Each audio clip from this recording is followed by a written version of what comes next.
the world of sales is ups and downs, and life is about ebb and flow.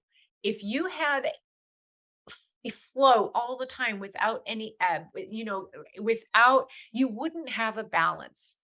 We wouldn't rest. We wouldn't have time for reflection. We wouldn't have this time. So you can use the slumps, the ebb and flow, as an opportunity to actually reassess, to look at opportunities that may have gone untapped, stones that have gone unturned. It's a good time when you have that slump. It's a good time to kind of recollect yourself, take a breather, take a moment, and look at what can be done. This is Outside Sales Talk, the best podcast for outside salespeople. I'm your host, Steve Benson, and we're here to chat with the world's top sales experts so that you can get their best sales tactics to level up your game. Welcome back to Outside Sales Talk. Today, I've got Robin Treasure with us, and she's going to teach us about how to grow your sales exponentially with heart-powered sales. Robin, welcome to Outside Sales Talk. Thanks so much. I'm happy to be here. Robin is a sales trainer and a sales coach who was formerly a top performing sales rep for an industry leading manufacturer of nutritional supplements. She created and applied her heart powered sales method to grow her annual sales by more than tenfold in 5 years, turning it into a multi-million dollar territory. In her new book, which everyone should read, it's Heart Powered Sales: Grow Your Sales Exponentially with Emotional Intelligence and Intuition. And that was just released earlier this year, and we'll be covering some of the key thoughts about it here in the episode. So, first question, Robin, tell me, sales can sometimes be too focused on pitches and strategies, and people get wrapped around the axles there. What do you think salespeople can gain by focusing on the heart? hmm So it's true. Sales can be very focused on pitches and strategies, and strategies and hard work are very important, right? Being consistent, applying a certain strategy that you identify, and following through on that. That is essential, but it's only half of the equation. The other half is the energy with which you show up in your day to day work and in your meetings with your prospects and clients. I know that this podcast is focused specifically on outside sales and field sales. I myself was an outside sales rep. So I was walking into doctors' offices, healthcare practitioners' offices, and I was representing the line of nutritional supplements that was a professional grade, high quality line of nutritional supplements. Practitioners would use that in their practices to get better clinical outcomes and grow their revenue. So I was physically walking into their offices. Often it was a cold call, or, often it was a scheduled meeting. I realized and observed how important my energy was when I showed up. If I walked in with thoughts of fear and scarcity and how am I going to reach my quota and oh my goodness, I'm running late, your prospects can feel that. If instead you connect to your heart, and we can talk more about how to do that, you show up with a very different energy. It's an energy of confidence. It's an energy of authentic power. And it's an energy of being ready to serve and help your clients.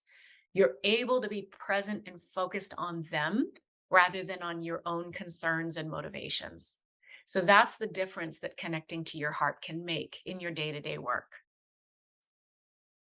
Yeah, it's funny in getting to know each other before the show. We figured out that I t- I currently take one of the supplements that she was representing, and she was using Badger Maps to go around and manage her territory. So it's we were That's we right. we were intertwined before even meeting for this show.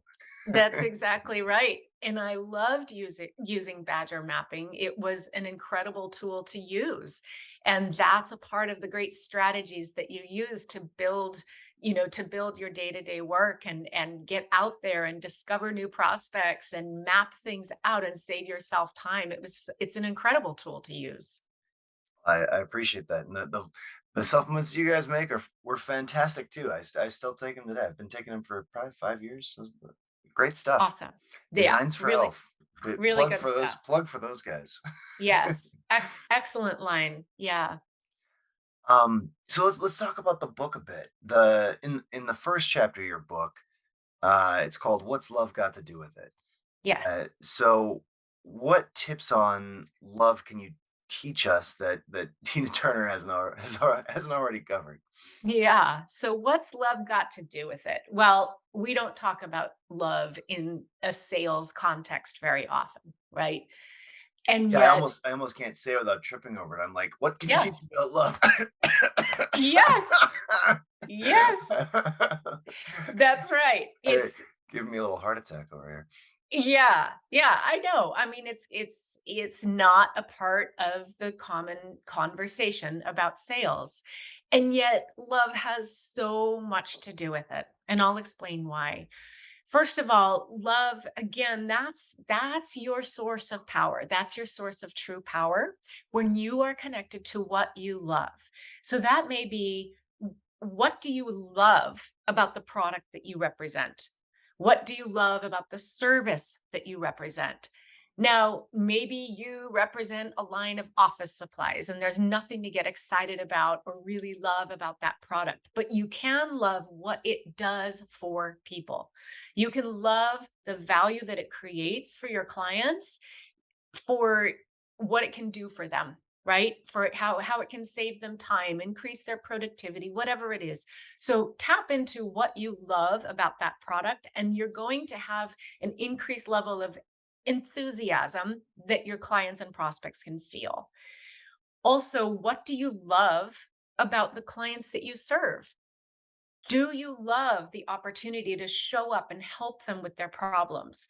Do you love the opportunity to add value to someone's day and help solve a problem for them? Connect to that, enjoy that, lean into that.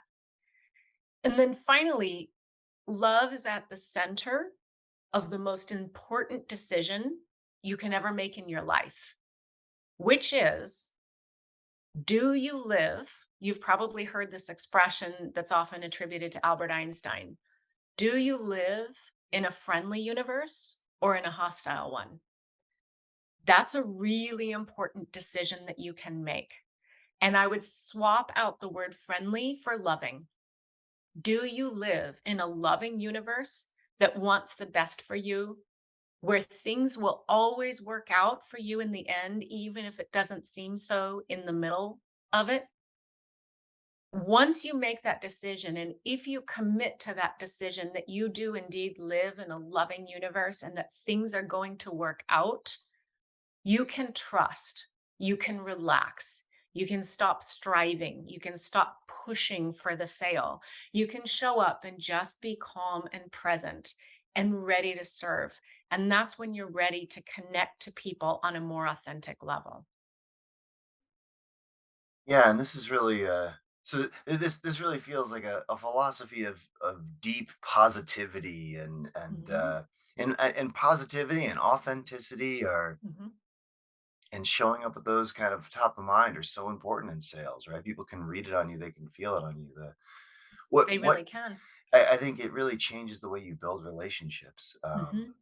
What what can salespeople do to increase this positivity and authenticity in order to build more meaningful relationships with their customers?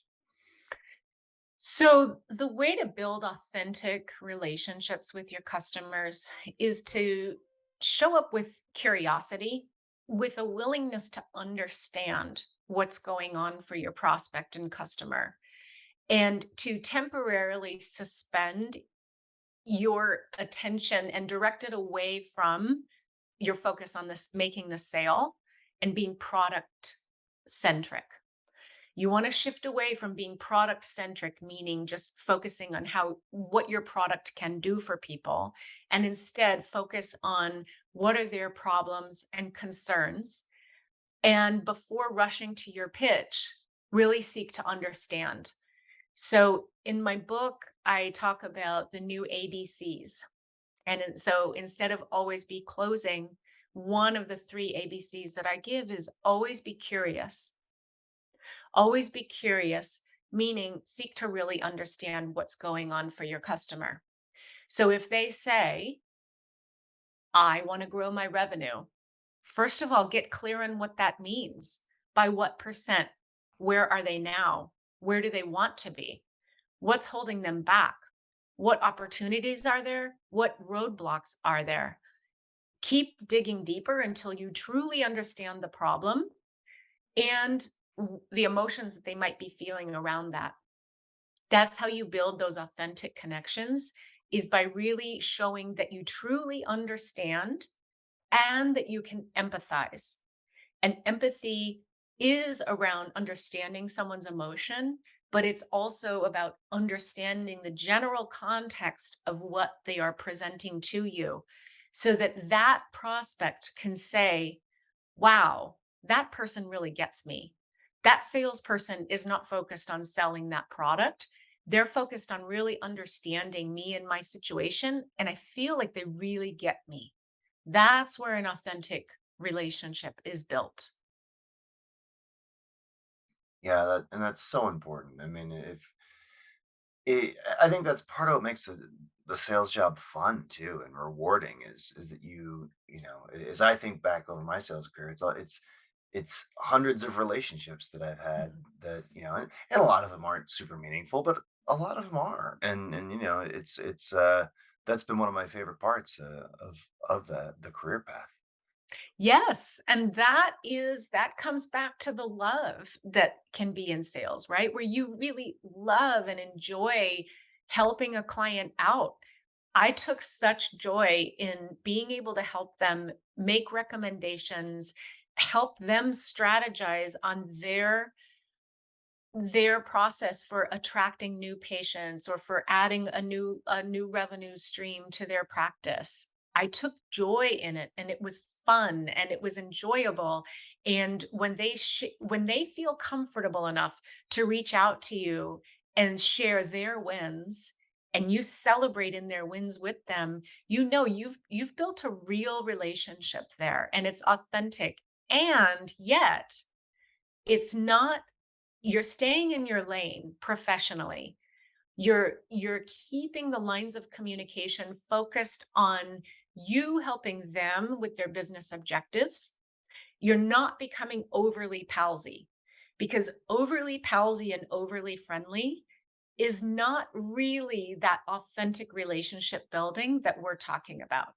When you become overly palsy, it'll either come across as you being inauthentic and just you're just trying to make a quick friendship, a quick false friendship in order to make the sale, or it can come across as you are actually getting derailed from your purpose as a salesperson because you're afraid of being pushy or salesy. And so you go into the friend zone, and the friend zone, it can be great when you do form a true friendship with a prospect or client, but that should be the byproduct of you staying in your lane and really professionally helping to serve them and taking joy in helping them with their objectives. I've never heard anyone kind of phrase it that way. That makes a ton of sense, though. I like that. Mm. So the sales world sometimes seems super male or macho oriented. Why is it important for men especially to tune into their emotions when they're selling? Mhm. So, men, whether you like it or not, you've got emotions, and your prospects and customers have emotions. So the sooner you're aware, it's about awareness. The sooner you are aware of what you are feeling and what your prospects and customers are feeling, the sooner you can bridge that gap and build that authentic relationship based on understanding and empathy. So tuning into your emotions, it may not come naturally, and that's because you're not encouraged to do so, right? and you haven't had that we all have the natural ability. We all feel the emotions, we all have the emotions. It's just a question of whether or not you're taught and encouraged to lean into it. So the advantage in you tuning in is again in building that authentic relationship and that understanding where your prospect or customer says again, wow, they really get me. So that's the advantage. And when we talk about EQ, and EQ is getting a lot more attention now with good reason. Your EQ in terms of your own self is your ability to be aware and manage your own emotional response. So if you're feeling frustration or fear or anxiety, becoming aware and managing that and not allowing it to interfere with the sales process is a really key component to your own EQ. The other key component is being aware of your prospects' emotions and their emotional response and not managing it as you do with your own, but being attuned to it so that you can flex and flow with that emotional response that they have and showing that you have that awareness and empathy. And on the flip side, how can women embrace their emotional intelligence to help themselves with boost their sales and do better in their sales career? Mhm. So I just heard a statistic very recently that said that women achieve 8% higher quota, have a higher 8% higher quota attainment rate than men. And a large part of that can be attributed to their EQ. I do feel that men, all things being equal, men and women both have this innate ability to be aware of and manage their own emotions. It's just that as women, we may be a bit more in tune and we may be a bit more encouraged to lean into that. So I would say lean into it fully. Lean into this ability that you have as a woman to be aware of your own emotions and to be in tune with those of your customers, because that is going to give you a huge advantage. We talk about the soft skills of listening, communicating, empathizing. Those are deemed soft skills, and they are, but they're enormously important. Just because they're soft doesn't mean that it doesn't play an equally important role in the work that you do with your customers. So lean into it. And the great news is that whether you're a man or a woman, whether you feel you would excel at soft skills or not, these are qualities and skills that can be taught and cultivated. So it doesn't matter where you are right now, there's always room for improvement and for growth in that area. Your EQ can be cultivated and grown much more than your IQ. And guess what? EQ is what really matters more in the end anyway. Well, that's good because my IQ has just been falling for years. So my EQ seems to be holding steady here. Good, good, good. That's what matters. These are skills, they're muscles, right? Your ability to listen, your ability to empathize. These are muscles that you can exercise and make them stronger and get quicker with them, and get more agile with them. I think it's something we can all. No one's a professional listener, but salespeople are more than anybody need to embrace that as a job title. It's so true. I mean, listening is really important. And I think that we've all heard that, you should really try to listen 80% of the time and talk just 20% of the time in your engagements with your customers. Have you heard that, Steve? I've heard stats like that, yeah, and I Yeah. think that you know, even having heard that a bunch of times, I certainly know my sales team doesn't do that. I mean, most of the time we're answering questions that people have or explaining different things that we do, Mhm. and I think it's, if you're much better off if you can first, and it's how I was trained by, I went through IBM sales school, 20 years ago. Wow. Um, and if you to it was all about, having a long discussion with the prospect about their business, its challenges, before you open up your bag and start showing them all your toys. You really want to get to know them and their what is on their plate right now. So because if one of your solutions isn't a solution to a problem they have, it's a waste of time to talk about it. That's right. I mean, you can't position your product in a relevant way unless you understand what's important to your prospect. And so even when you are in more of a reactive mode where they are asking you questions, and yes, there's a time and a place to explain what you have, to describe your offerings, to answer their questions. Absolutely. But even when you're in that more reactive place of responding to a question that they have, when they ask you a question such as, does your product have XYZ feature? Before you have that knee jerk response of wanting to answer the question, first understand why are they asking it and what's important about that feature to them, right? Because you can find yourself going down a rabbit hole that may not be relevant to your prospect. So, to give a quick example, as I mentioned, I was representing a line of nutritional supplements, 350 products in the line. There were many different products to choose from, and many of the products were complex formulas. If a if a healthcare practitioner asked me, "Do you have a product for migraines?" Well, before I give a knee jerk response, yes, we have this product and that one, and this is what's great about this one. First, pause, understand, do you have a patient base with migraines? What are you seeing most commonly? What's the cause of that? Is it hormonal? Is it something else? If they ask, do you have a product with this specific ingredient in it?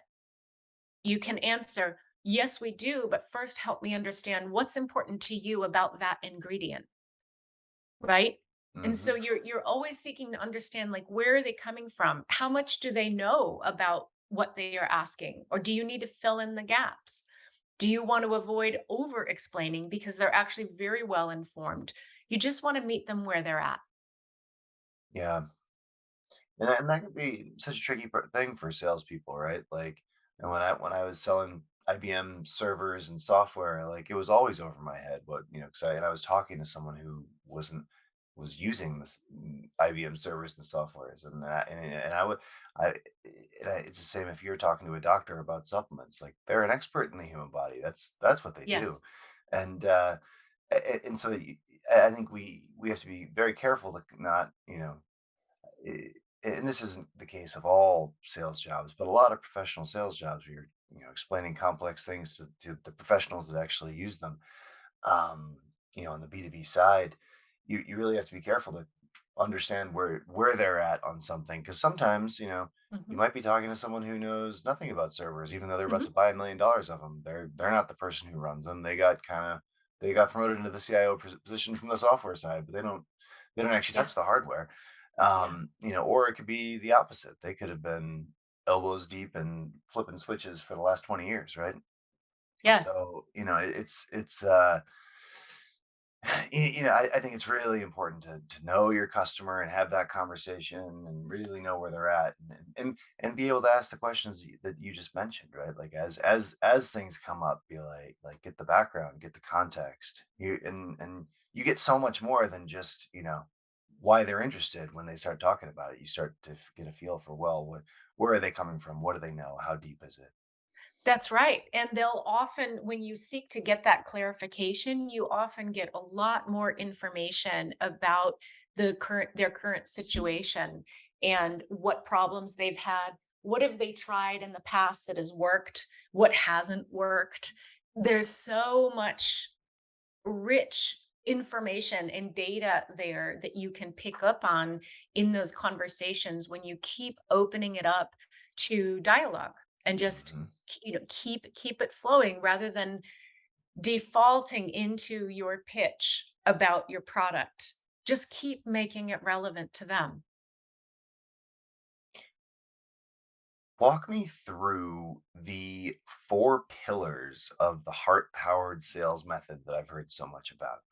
Mhm. Yeah, so I created my heart powered sales method as a result of just my experience out in the field and kind of starting to look in hindsight at what was working, what was the secret of what was enabling me to have the success that I was having in the field. And I broke it down into 4 pillars. So the first pillar is identify and align.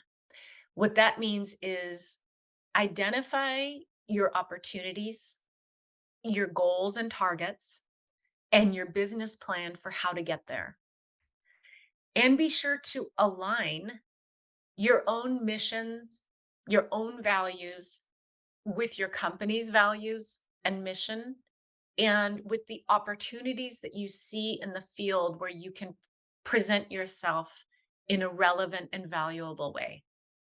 So, identify and align is really the work that you do internally before you go out there into the world.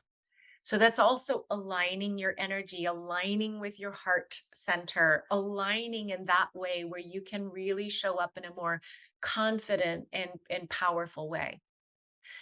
And then the second pillar is commit and connect. So commit to your business plan. It's not enough to just create your business plan for your territory. And by the way, I do really encourage every single outside sales rep to treat their business, their territory, their book of business like it is their business to run and they are the CEO of their business.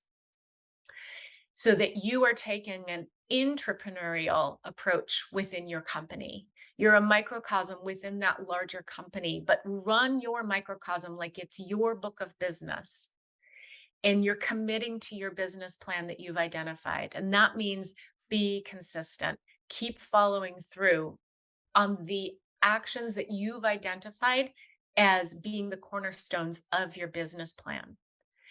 And connect. That means connect with your prospects and customers with the emotional intelligence that I described earlier.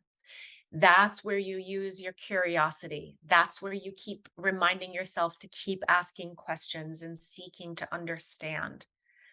So commit and connect. That's your second pillar. The third pillar is follow up and own up.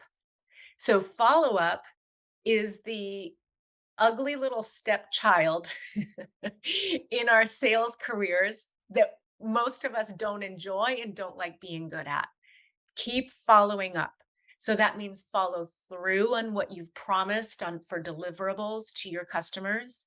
And it means keep following up to prospects who may not be responsive on the first, second, third try, but you've qualified them. You know they're a qualified prospect. Keep going, keep at it. It takes consistent action. That's why follow-up is so important and deserves its own pillar in my method. And the other part of that is own up. So owning up to mistakes, owning up to mishaps that happen in the field, owning up to, when things don't go right for your customers, that's actually a great opportunity to demonstrate your integrity and who you are as a salesperson because we all feel great when things are going smoothly, but inevitably a shipment gets delayed, a mistake gets made, and it's not always you, it may be the company, it may be someone else, but it's not whether or not mistakes happen, it's how you respond to it and follow through and show your integrity. So that's a great opportunity. Embrace those mistakes and mishaps when they happen because it's a great opportunity to demonstrate who you truly are. So follow up and own up. That's your third pillar. And then finally, the fourth pillar is prosper in possibility.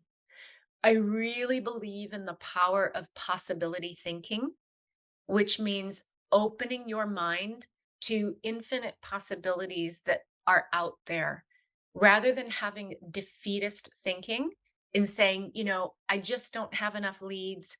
The economy is bad. People just aren't buying right now. Well, that's going to seal in the challenges and make them more concrete and solidify those challenges that you're having. What if you shift your thinking to possibility thinking of saying, yes, my sales are down right now and the economy is looking a little tough, but who out there really needs my product right now? What if there were an amazing lead that actually is just praying to find someone like me with the solution that I offer right now? So ask yourself those what if questions. The who is out there? What can I do? That shifts your brain into seeing unidentified opportunities and recognizing them. So those are the four pillars of my heart powered sales method. Really cool. Thanks for breaking that down for us. And we were talking about early in the podcast how you grew your sales tenfold in 5 years, which is just an incredible result. What Talk about what which of the elements of heart powered sales really drove that success in your opinion?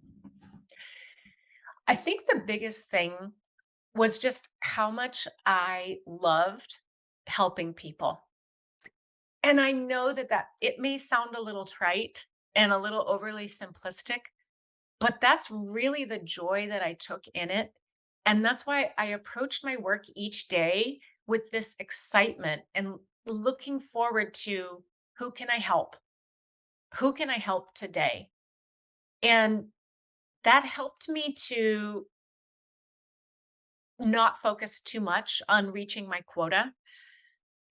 I did the work of identifying my business plan and identifying what were the strategies that I was going to implement in order to get there. And then I just put it into practice. You don't need to keep worrying about whether you're going to reach your quota. If you have that number identified, that's your target. Okay, you've identified it. Now just get out there and have fun with it. Now get out there and just connect with people. Have fun with your conversations. Have fun with the challenge of problem solving. Be a problem solver and take joy in solving those problems for your customers. Take joy. Notice when they say, "Oh my gosh, you are the best. Thank you so much. You just made my day." Have fun with that. It feels so good. When you do that, it's no longer work. It's just fun. Yeah, I'd say the same is true in running a company, right? I mean, and a lot of elements of life, right? If you enjoy and love helping people, that's what it's all about. And that if that gets if that keep if you can get yourself in a headspace where that's the thing that keeps you going, and Yeah. then people want to work with you, people want to buy from you, people want to interact with you. I think Yes. if you can get yourself in a mindset of just like I create value wherever I go, and people are better off because I was there for a little while, and actually then do that, like make it so Yes. you're making a lot of people's worlds better, then that's success follows that. It's hard for it not to. Yes. That's absolutely right. That's absolutely right. And like with the product that Badger Mapping is, that creates value for sales reps. It offers them a way to do things better and easier and just get the job done. There's so much value in that. So it's something that you can feel really good about. Yeah, it's a fun and I only had to pay like $20 at the beginning of this podcast to say that.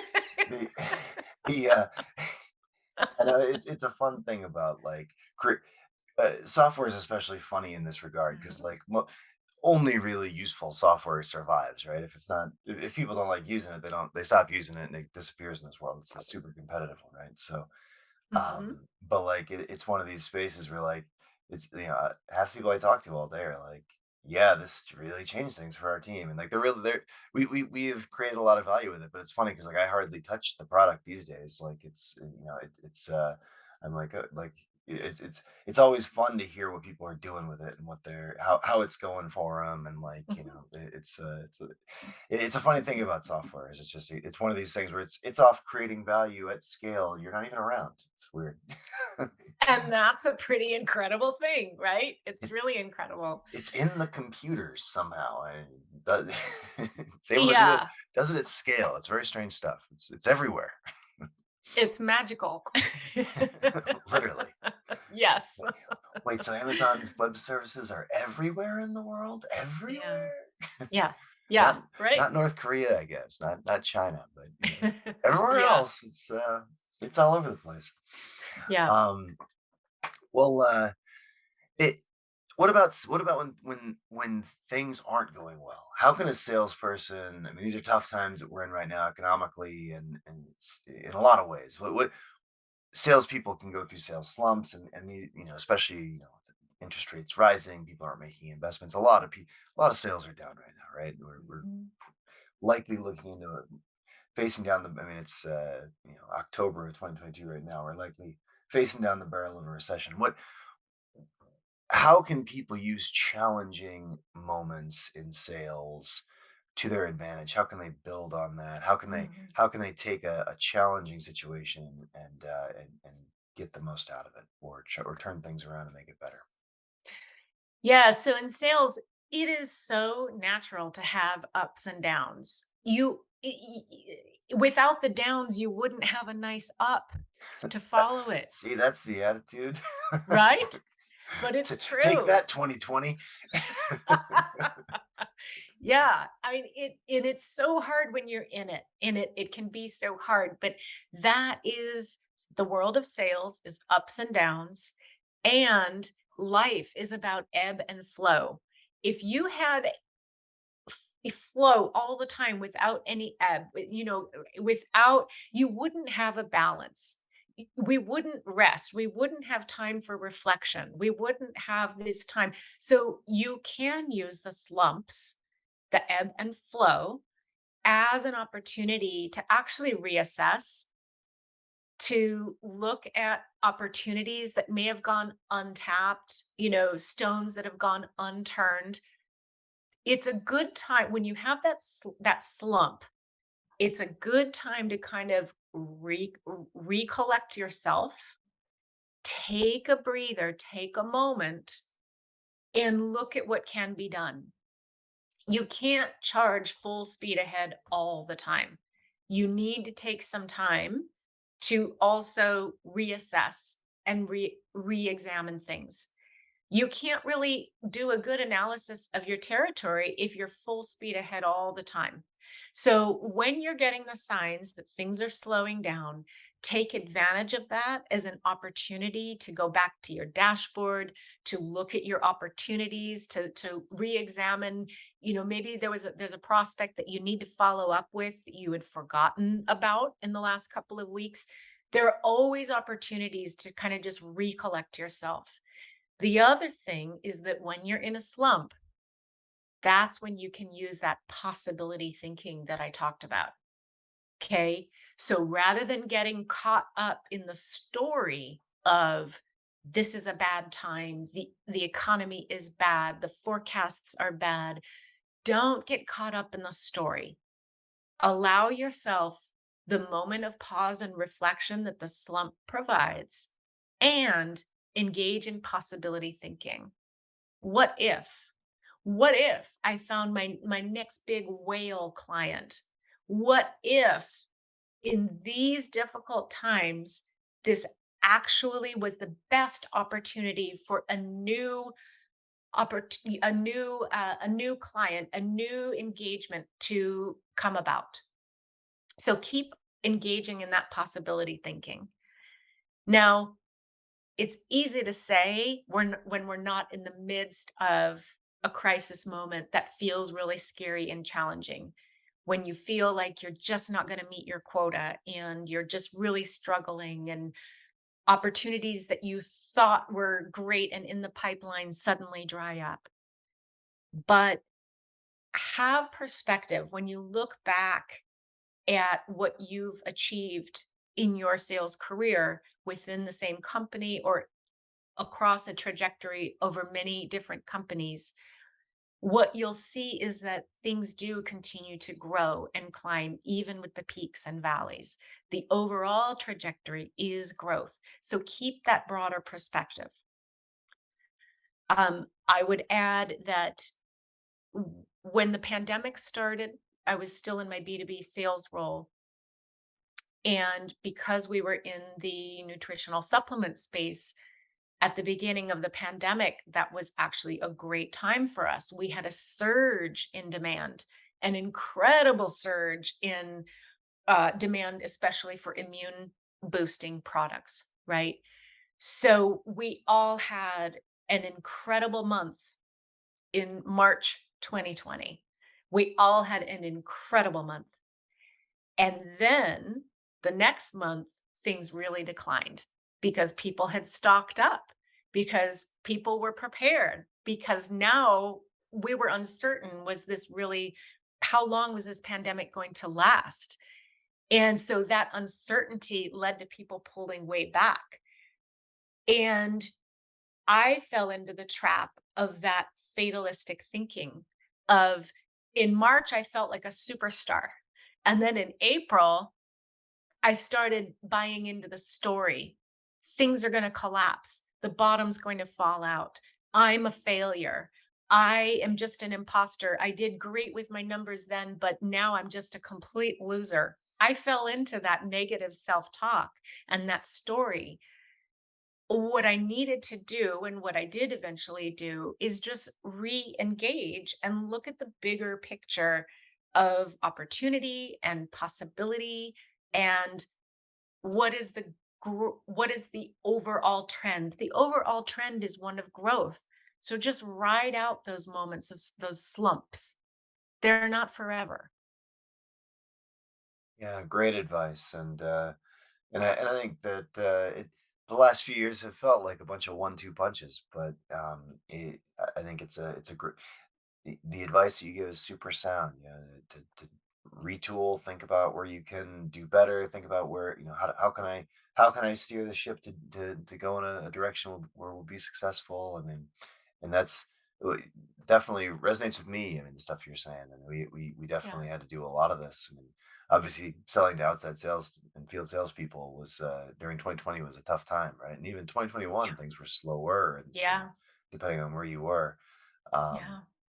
but you know, we doubled down. It gave us the time on the engineering side because people weren't asking for as much, so we it gave us the time to really invest in some cool new stuff for customers. And now this year, even though I think the economy's tough, it's been a great year for us because we've come out with a bunch of great new stuff and people are pleased with us about it. Um, so Awesome. that's I guess that's an example of doing what you're saying to do here. Yeah, and that's exactly that's a great example right there of you had a you had a slowdown in your sales, which meant that your engineers had the time to work on tweaking things and improving things, and ultimately that created even more value for your future customers. That's a great opportunity of taking advantage of that slump and making the most of it. Yeah. Now we just gotta keep our fingers crossed that the bottom doesn't fall out of the economy here, but I don't think it will. I think Yeah, maybe a little correction, maybe a little recession, but we'll all come out on the other side. we will. We will. Yeah. Yeah. But so let's move on to sales in 60 seconds. So quick questions, quick answers.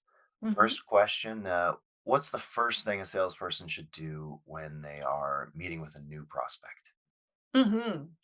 So, of course, they've got to do their research beforehand, qualify your prospect, be sure that you have all of your questions answered. The questions that are Googleable, do that work, right? Don't use that valuable time with your prospect asking them questions that you could have found out on your own. But once you've done that, before you meet with your prospect, rather than scrambling or doing last minute research or anything else which you want to do well in advance, Take a moment to breathe before that meeting. Take a moment to breathe, center yourself, and connect to your heart. And so, what I mean by that is think of someone or something that you are grateful for and that you love. That's just going to help put you in the right heart space and head space before you meet with that prospect. And how can salespeople find a sense of purpose in their work? Over the years, when I've heard different people talk about what their purpose is, most of us, the vast majority of us, have a very similar purpose, which is to help people. And we may articulate it differently and there may be a different spin on it, but most people want to help people, and that's their purpose. And so finding your own joy in how you do that, in how you can best help people, and what your superpower is, find that and lean into it. So some of my colleagues, when I was in my B2B sales role, were very clinically savvy. They were great at understanding the clinical presentations of certain health issues and finding a solution for it. If that was their superpower, I say lean into that. But don't be overly focused on that. When you're meeting with a prospect, be sure that whatever information you provide is contextualized to what the prospect is telling you they need and what their problems are. Okay. But lean into whatever you are skilled at, what you take joy in, what you love to do, lean into it. So you may be clinical, you may be technical, you may be people oriented. Whatever it is, lean into it, embrace it, and really use that for the purpose of helping others. Yeah, it's amazing how on the same sales team, you'll have some people that are really successful salespeople because they are experts in the customer's business. Like in your case, they just know a ton about health supplements and the body and nutrition, and Mhm, they could practically be doctors themselves, right? mhm, And they're selling to doctors. So there's people like that, and there's people that are just awesome at prospecting, or people that are awesome at qualification, or people that are awesome at closing, or people that just blow your socks off with how much you like them, and you have to buy from them because you just can't say no. There's a million reasons why someone, maybe not a million, but there's probably 20 things or so that mhm. that can make a salesperson really shine. Um, one thought I always try to keep top of mind is, as for sales leaders out there, is to figure out who on your team is really amazing at these different things, and how can you empower them to teach everyone else in the team how to be more awesome at the thing that they're really great at, so I love that's that. because you can, if there's someone on the team that's just knows everything about health and these vitamins and supplementation, like, and really deeply knows that, how can you get that information out of their brain and into everybody else's brain, for example.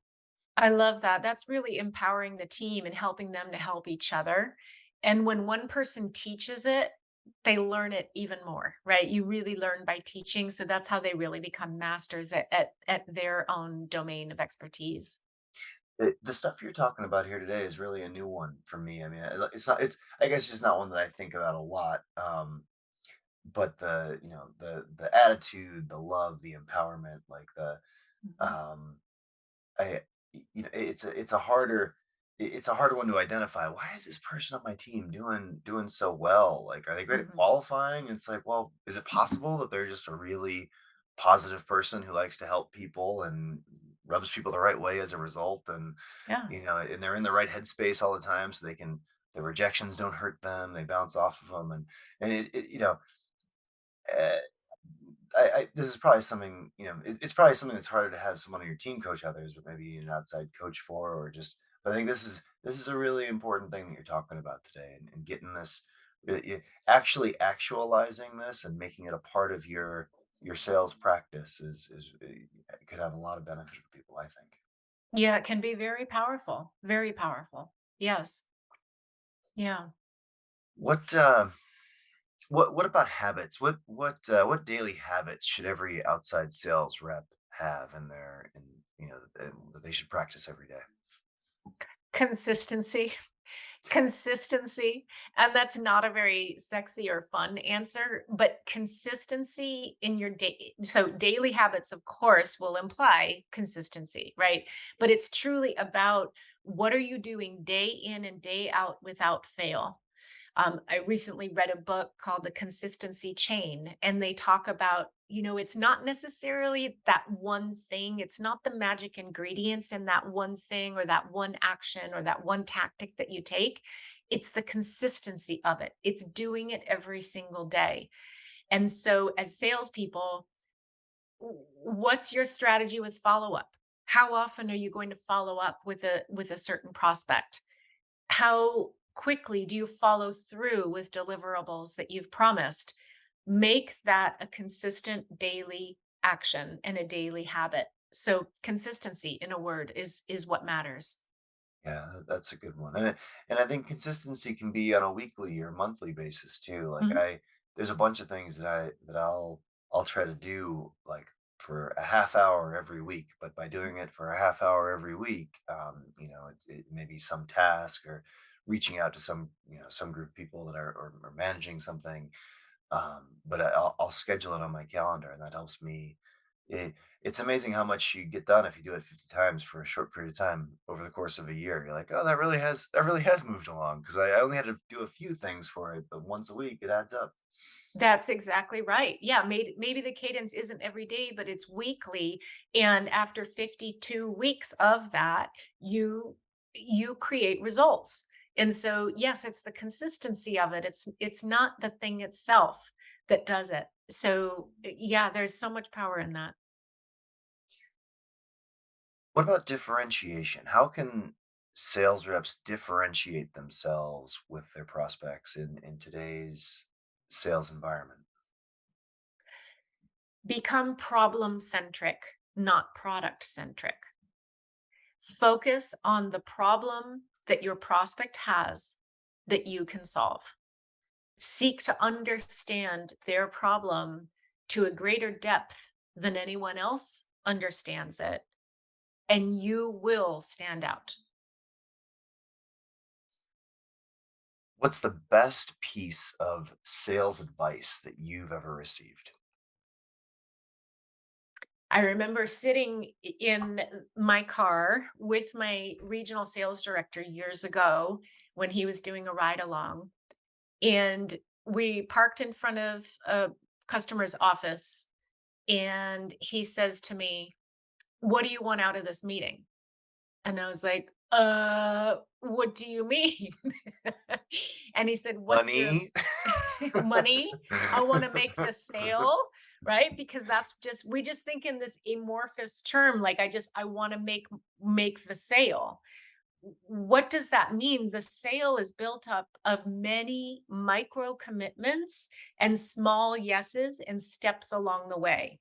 So if this is a brand new prospect that I'm calling on, making the sale is unrealistic and it's jumping the gun.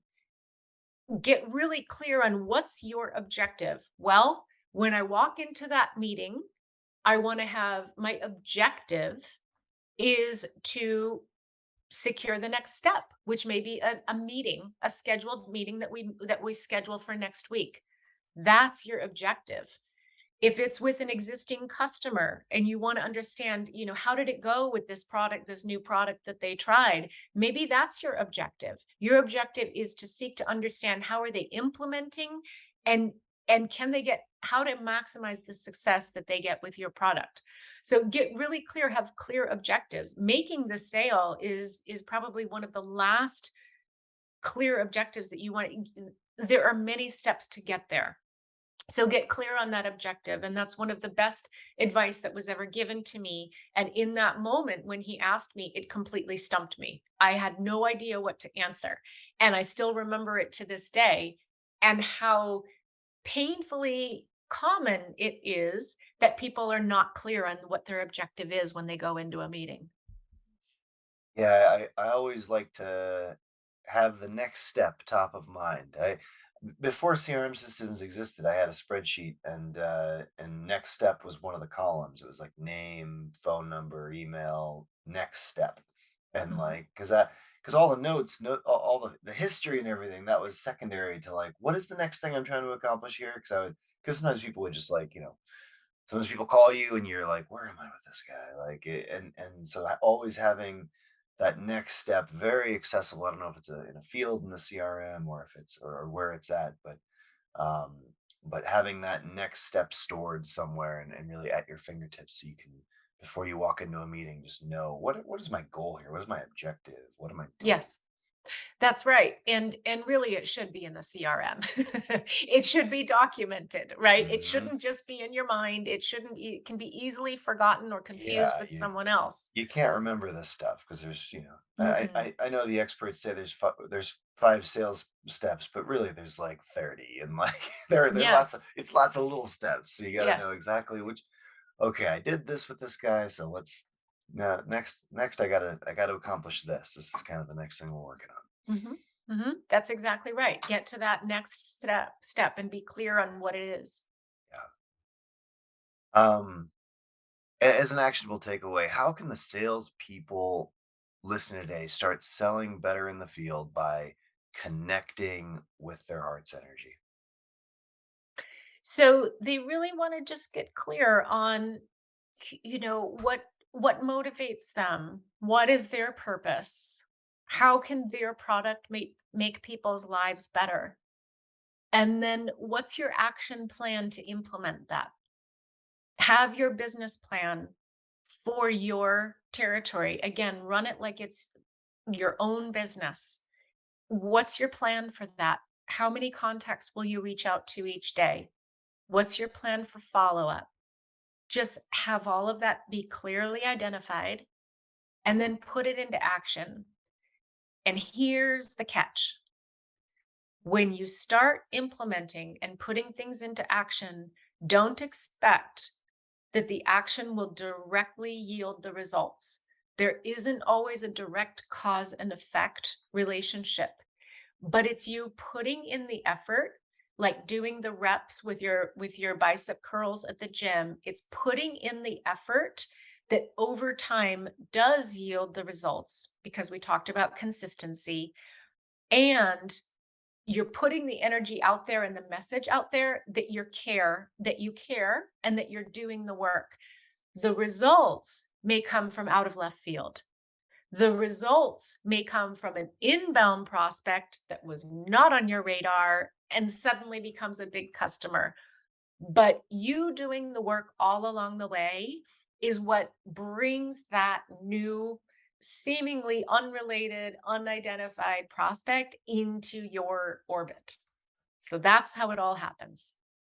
Yeah, well, and I think so often those bluebirds happen because of a great job you've done somewhere else, or a great job someone else on your team did is what it is half the time. But yeah, Yes. and which is why sales success is really a team sport. The whole team succeeds or fails together. Usually, I've found because even though That's it, right. it feels like such an individual sport, it's like oh, but the person that covers the New Jersey territory, their customer is really good friends with my customer in the Dallas market because they went to medical school together, and so Yeah. it was Yeah. actually, Sarah in New Jersey is the reason I just got this huge bluebird sale in Dallas. Mhm. So Mhm. it's, That's it's true.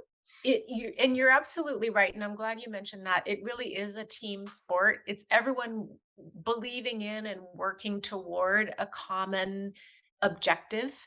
And so even though I believe each salesperson needs to be entrepreneurial and running their own territory like their own business, at the same time it is a microcosm within the macrocosm of the larger company, and everyone should feel aligned in moving toward the same direction. And yes, your success, someone's success out in New Jersey will have the butterfly effect of impacting the success in my territory too, right? So we're all in it together. absolutely. Well, I'm going to try to summarize everything you've gone over today, just because so many people are in the car while they're listening to this.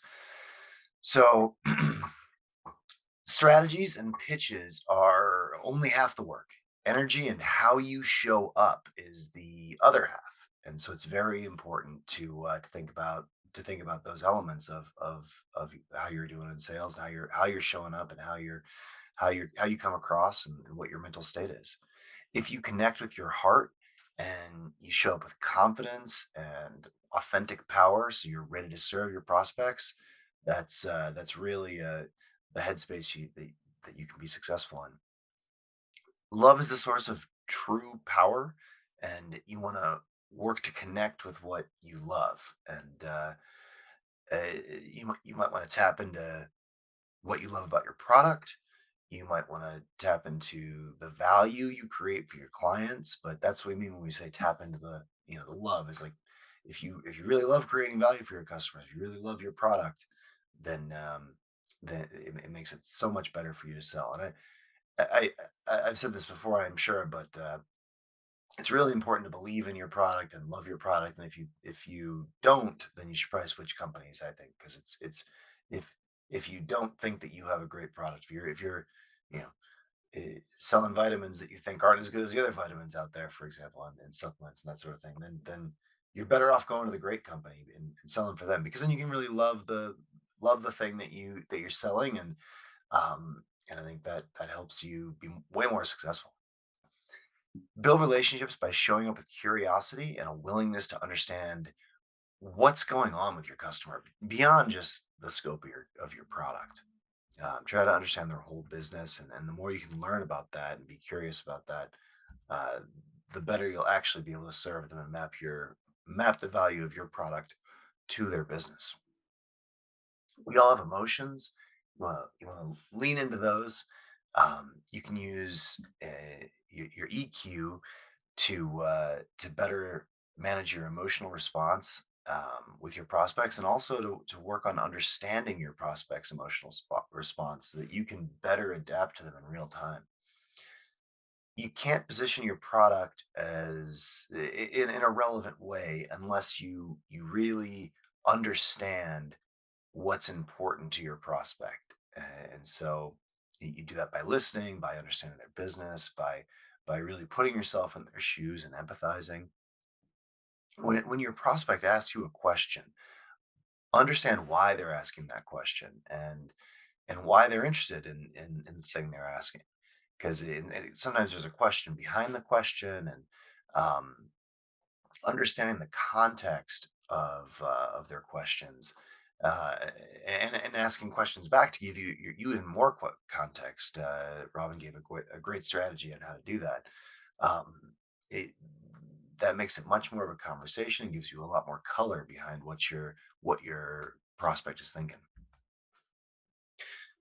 The four pillars of the heart powered sales method that Robin teaches are: first, identify and align; second, commit and connect; third, follow up and own up; fourth, prosper in possibility. Re- Connect further with heart powered sales by taking joy in solving your customers' real problems.